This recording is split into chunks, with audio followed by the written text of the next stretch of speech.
playing these games and acting like you care about one particular situation. You take a situation and then you exploit what has happened to not only that person, but you exploit those families and you make it a game. Stop just throwing a random dead person's name on something for your own political expediency. A grieving mother is speaking out, furious at comments made by Texas Congresswoman Jasmine Crockett, who dismissed her daughter as a random dead person during a heated debate on Capitol Hill. 20-year-old Kayla Hamilton was brutally assaulted and murdered in 2022 in Maryland. Authorities later revealed her killer was an MS-13 gang member from El Salvador, illegally in the United States. Her mother, Tammy Nobles, says the remark by Representative Crockett was not only cruel but racist. You just don't call a victim of a crime just a random dead person. No victim should be referred to like that. Crockett made the controversial comment earlier this month during a House Judiciary Committee debate on the Kayla Hamilton Act, a Republican-backed bill named in Kayla's honor. Stop just throwing a random dead person's name on something for your own political expediency.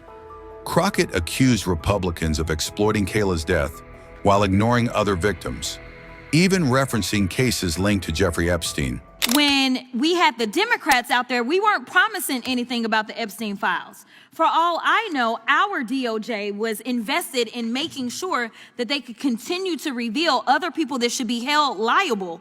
Instead, it was your side that made this a campaign promise. So to now say that we are playing political games when we know that he actually ran on this is a farce. That's number one. Number two, everyone on this committee and everyone in Congress should have an issue with the fact that right now we know that Ghislaine Maxwell has not only been transferred out of her housing in Florida down to somewhere that looks probably a little bit more like Mar-a-Lago in Texas, but now there are conversations about pardoning her. So I think that the American people should have full transparency about what took place when you're talking about someone who went in front of a grand jury and was found to have enough information to go forward and indict her, and then she was convicted, and then she was given 20 years, yet the president is in talks about potentially letting a convicted sex offender out.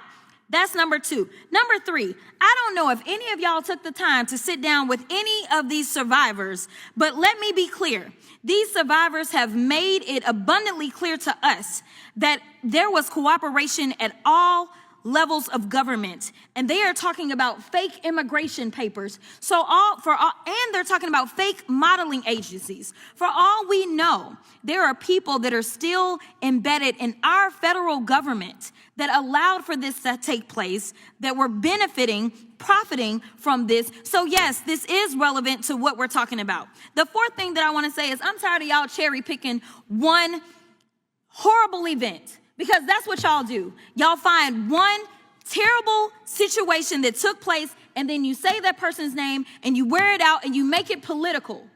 The reality is this. I got a few names for you if you want to start going through names, and you tell me which one of these names you've decided to do any type of legislation behind. We've got Virginia Guffrey. We've got Annie Farmer. We've got Maria Farmer. We've got Courtney Wild, Michelle Licata, Jenna Lisa Jones, Jennifer Araz, Sarah Ransom, Shantae Davies, Carolyn Adriano. And the reality is that it's our understanding that there may be close to 1,000 victims of Epstein, Maxwell, and others. So stop playing these games and acting like you care about one particular situation. You take a situation and then you exploit what has happened to not only that person, but you exploit those families and you make it a game. Stop just throwing a random dead person's name on something for your own political expediency. If you want to start talking about actually solving something, then maybe we should go to the other campaign promises, the ones that allegedly gave y'all a mandate.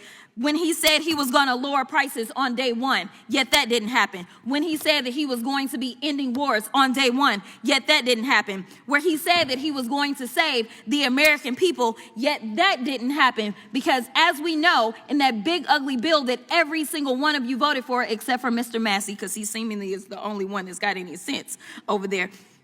Y'all voted for that bill. And the last time I checked, it's driving us further into debt while kicking people off of their health care, in addition to making sure that billionaires, which I would not be surprised if we start to roll out those names, and a number of those same billionaires, because these weren't $2, well, they weren't $2 Johns. That's not what I got from the information. So stop telling us that you care. Show us that you care. Show those survivors that you care. Sign the daggone discharge petition. Sit down and hear their stories. But the backlash has been swift. Harford County Sheriff Jeff Gahler, who worked on Kayla's case, called the Congresswoman's remarks pathetic. The Kayla Hamilton Act, introduced by Republican Representative Russell Fry, aims to close what he calls dangerous loopholes in the handling of unaccompanied migrant children. Supporters say it's a critical step in preventing future tragedies tied to violent gangs like MS-13. I want to be clear about what we just heard a few minutes ago from Ms. Crockett from Texas, that we are doing a bill on some, quote, random dead person. This person was a vibrant soul, had a life, was pursuing a degree. She's not some random dead person, but she's a symptom of a larger problem, which you guys have ignored for years, which is that we're going to import and fling open the gates of our southern border and allow these individuals to come into this country, that we're not going to vet them, that we're not going to ascertain about where they land, and that we're not even going to follow up. The gentlelady from Wyoming introduced into the record a Homeland Security report. There's a Health and Human Services report about all of the systemic failures of the last administration. And the flippant and, quite frankly, callous response by the gentlelady from Texas is that she's just some random dead girl. Now, she just walked out of the room, so I guess she didn't want to hear this. But her mother, if you want to talk to her mother, which I encourage you to do so that you understand who she was, here's a quote from her mother that she was texting with me. Kayla talked a mile a minute like a hummingbird. She loved animals, especially her cat Oreo. She cared about the homeless. She loved her mommy. She treasured her family and friends. She loved God and loved going to church. She loved her birthday and Christmas. She loved the beach and the pool and swimming. Her voice and laugh carried across the room, even when the room was quiet. She loved music and loved to have fun. She lived every day to the fullest, and boy, did that girl love to sleep. And I can go on and on. This was a young lady who was pursuing a degree as a veterinarian. She wanted to help people. She wanted to live her life. She wasn't some random dead person that we just plucked out of a hat. She is a symptom of a larger problem that you have ignored. We had a field hearing, my first term in Congress. Not a single damn Democrat showed up to look at the open border lawlessness caused by this administration. So while you sit here quietly for the last 4 years when Joe Biden and Kamala Harris allowed and tacitly sanctioned the trafficking of hundreds of thousands of children across the border, I think it's pretty dang shameful. You said nothing while young girls and boys were raped and otherwise abused by their smugglers and traffickers. You didn't even raise a finger to help when the New York Times, of all places, not really a bastion of conservatism, exposed the labor trafficking of unaccompanied minor children. There were no consequences to the actions of the last administration, and you just buried your heads in the sand.